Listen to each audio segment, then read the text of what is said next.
નમસ્કાર. આજના આપણા આ ખાસ વિશ્લેષણમાં એકદમ અનોખા અને થોડા રમૂજી પણ એટલા જ પાવરફુલ એવા એક નવા આંદોલન વિશે આપણે વાત કરવાના છીએ.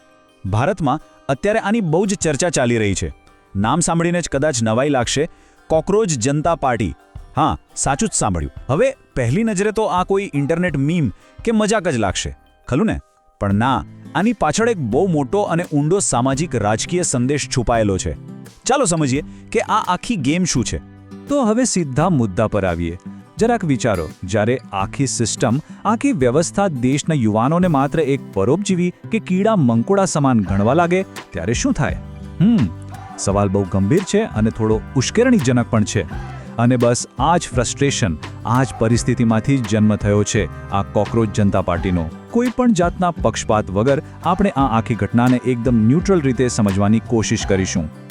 આ બધું કેવી રીતે અને કેટલું ફાસ્ટ શરૂ થયું એ સમજવું હોય તો આ ટાઈમલાઈન પર એક નજર કરો. તારીખ હતી 16 મે. સુપ્રીમ કોર્ટના ચીફ જસ્ટિસ ઓફ ઇન્ડિયા દ્વારા એક કેસ દરમિયાન મૌખિક ટિપ્પણી થઈ, જેમાં અનાયાસે કોકરોચ શબ્દનો ઉપયોગ થયો. જોકે તેમણે એ જ દિવસે તરત જ એક ઓફિશિયલ ક્લેરિફિકેશન પણ આપ્યું. તેમણે સ્પષ્ટ કર્યું કે ભાઈ, આ ટિપ્પણી બેરોજગાર યુવાનો માટે બિલકુલ નહોતી, પણ એવા લોકો માટે હતી જેઓ નકલી ડિગ્રીઓ લઈને કાયદા અને મીડિયા જેવા વ્યવસાયમાં ઘૂસી જાય છે. પણ ઇન્ટરનેટ તો ઇન્ટરનેટ છે. આ ટિપ્પણીએ સોશિયલ મીડિયા પર આગ લગાવી દીધી અને રિઝલ્ટ એ જ દિવસે એક્સ પ્લેટફોર્મ પર સત્તાવાર રીતે કોકરોચ જનતા પાર્ટી લોન્ચ થઈ ગઈ. અને કમાલની વાત જુઓ, માત્ર 2 દિવસમાં, એટલે કે 18 મે સુધીમાં તો એમની સાથે 500 સભ્ય જોડાઈ પણ ગયા.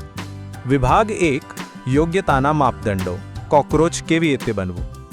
હવે આ પાર્ટીનો સૌથી કટાક્ષપૂર્ણ, સૌથી ઇન્ટરેસ્ટિંગ હિસ્સો અહીંથી શરૂ થાય છે. પાર્ટીમાં જોડાવાની લાયકાત શું છે, ચાલો જોઈએ. પહેલું, તમે બેરોજગાર હોવા જોઈએ. બીજું, આળસુ હોવા જોઈએ. ત્રીજું, તમને ઓનલાઈન રહેવાની ભયંકર લત હોવી જોઈએ. અને ચોથું, તમે પ્રોફેશનલ કમ્પ્લેનર હોવા જોઈએ, એટલે કે ફરિયાદ કરવામાં એક્સપર્ટ. છે ને એકદમ જોરદાર? સામાન્ય રીતે સિસ્ટમ કે સમાજ દ્વારા યુવાનો પર જે ટોણા મારવામાં આવે છે, જે અપમાનો કરવામાં આવે છે, એને જ તેમણે પોતાની સૌથી મોટી લાયકાત બનાવી દીધી છે. Literally master stroke. અને તેમની ઓફિશિયલ ટેગલાઇન વાંચશો તો તમને આખી વાત સમજાઈ જશે. ટેગલાઇન છે, આળસુ અને બેરોજગારોનો અવાજ. તેઓ પોતાની જાતને એક એવા જિદ્દી ઝુંડ તરીકે ઓળખાવે છે જે એવા લોકોનું પ્રતિનિધિત્વ કરે છે જેમને સિસ્ટમ સાવ જ ભૂલી ગઈ છે. એટલે જો તમે ધ્યાનથી જુઓ તો અહીં આ માત્ર એક વાયરલ જોક નથી રહેતો, પણ એક સામાજિક ઉપેક્ષા સામેનો બહુ મોટો લાઉડ અવાજ બની જાય છે. અને આ સ્લાઇડ બહુ જ સરસ રીતે દર્શાવે છે કે આખરે એમનો એજન્ડા શું છે. ડાબી બાજુ જુઓ, એ લોકો સ્પષ્ટપણે કહે છે કે તેઓ શું નહીં કરે. જેમ કે પીએમ કેર્સ જેવું કંઈ શરૂ નહીં કરે, ટેક્સપેયરના પૈસાથી દાવોસમાં વેકેશન મનાવવા નહીં જાય, કે પછી ભ્રષ્ટાચારને નવું નામ આપીને રજૂ નહીં કરે. જ્યારે જમણી બાજુ તેમનું એકમાત્ર કામ લખેલું છે. તેઓ જોરજોરથી અને લેખિતમાં સતત એક જ સવાલ પૂછશે કે ભાઈ, પૈસા ગયા ક્યાં? આ કોઈ એક પાર્ટીનો પક્ષ લીધા વિના સીધીને સટ પારદર્શિતા અને જવાબદારી માંગતો એક અદ્ભુત કટાક્ષ છે. વિભાગ 2, સીજેપીનો મેનિફેસ્ટો. 5 ક્રાંતિકારી વાદાઓ. હવે આ ટેબલ પર જરા ઝીણવટથી નજર કરીએ, કારણ કે આમાં એમની નીતિઓ બહુ જ સ્માર્ટલી ગોઠવવામાં આવી છે. પહેલું, નિવૃત્ત થતા ચીફ જસ્ટિસને રાજ્યસભાની સીટનું કોઈ ઇનામ નહીં મળે. બીજું, જો કોઈનો માન્ય મત રદ થશે તો સીધા મુખ્ય ચૂંટણી કમિશનરની જ યુએપીએ હેઠળ ધરપકડ કરવામાં આવશે. ત્રીજું, મહિલાઓ માટે સંસદ અને કેબિનેટમાં 33% નહીં, પણ સીધું 50% આરક્ષણ, અને એ પણ નવી સીટો વધાર્યા વગર. ચોથું જુઓ, કોર્પોરેટ ટીવી ચેનલોના લાયસન્સ રદ થશે અને ન્યૂઝ એન્કરોના બેંક ખાતાની તપાસ થશે. અને છેલ્લે 5મું, પક્ષ પલટો કરતા રાજકારણીઓ પર આગામી 20 વર્ષ માટે ચૂંટણી લડવા પર અને પબ્લિક ઓફિસમાં બેસવા પર સીધો પ્રતિબંધ. આ બધા જ વાદાઓ વાંચીને લાગે કે આ આધુનિક લોકશાહીની જે વાસ્તવિક હતાશાઓ છે ને, એના પર જ સીધો હથોડો મારે છે. વિભાગ 3, સાચું મિશન. આટલા મોટા વ્યંગની પાછળ આખરે છે શું? હવે આ માહિતી ખરેખર બહુ જ રસપ્રદ છે. આ બધા કટાક્ષ પાછળ કોણ છે અને તેમનું અસલી મિશન શું છે? આ કોઈ રાતોરાત બનેલો વાયરલ જોક નથી.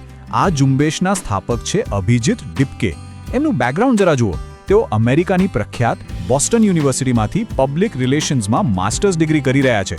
એટલું જ નહીં, અગાઉ 2020થી 2023 સુધી તેઓ આમ આદમી પાર્ટીની સોશિયલ મીડિયા ટીમમાં વોલેન્ટિયર તરીકે પણ કામ કરી ચૂક્યા છે.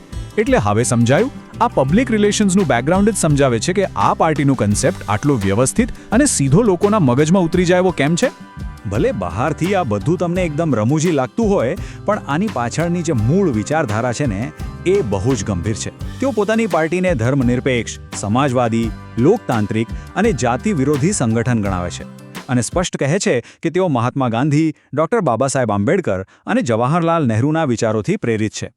આ બતાવે છે કે આ આખી મૂવમેન્ટ ભલે કટાક્ષમાં શરૂ થઈ હોય, પણ એના મૂળમાં આપણા ખૂબ જ મજબૂત અને ટ્રેડિશનલ લોકતાંત્રિક મૂલ્યો રહેલા છે. અહીં સ્થાપક અભિજીતનું આ નિવેદન જુઓ. ખરેખર બહુ પાવરફુલ વાત કહી છે એમણે. તેઓ કહે છે કે જો યુવાનોએ પોતાનો અવાજ પહોંચાડવા માટે કોકરોચ બનવું પડે, તો અમે આ ઓળખને ખુશીથી સ્વીકારીએ છીએ. હવે તમે જ વિચારો, કોકરોચ એટલે શું? એક એવું જીવ જે કોઈપણ ભયંકર પરિસ્થિતિમાં ટકી જવા માટે અને પોતાને ઢાળી લેવા માટે જાણીતું છે. અહીં આ શબ્દને એક ગાળ કે અપમાન તરીકે નહીં, પણ એક વિરોધ અને ટકી રહેવાના સિમ્બોલ તરીકે પૂરા ગર્વથી અપનાવી લેવાયો છે. તો આ વિચારધારા કેટલી હિટ રહી? આ આંકડો જુઓ, 500. માત્ર ને માત્ર 48 કલાકમાં જ આ પાર્ટી સાથે 500 લોકો ઓફિશિયલી જોડાઈ ગયા. આ આંકડો કોઈ સામાન્ય આંકડો નથી. એ સાબિત કરે છે કે આ વ્યંગ્યાત્મક આંદોલન સામાન્ય પબ્લિકમાં અને ખાસ કરીને આજની યુવા પેઢીની નિરાશામાં કેટલી જલ્દીથી કનેક્ટ થઈ ગયું. જો આપણે આખા મુદ્દાનો સાર કાઢીએ તો વાત એકદમ ક્લિયર છે. આજની સિસ્ટમ હવે યુવાનોના કામની રહી નથી એવો એક મોટો વર્ગ માની રહ્યો છે.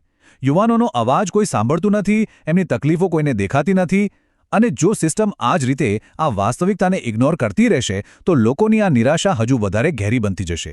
આપણે કોકરોચ જનતા પાર્ટીને ભલે 2 મિનિટ માટે એક મજાક માની લઈએ, પણ હકીકતમાં તે મોટી મોટી સંસ્થાઓ સામે યુવાનોના તૂટતા વિશ્વાસનું એક બહુ મોટું અને જાગતું ઉદાહરણ છે. તો આ બધું સમજ્યા પછી આપણે એક વિચારવા જેવા પ્રશ્ન સાથે આજના આ વિશ્લેષણને પૂરું કરીએ.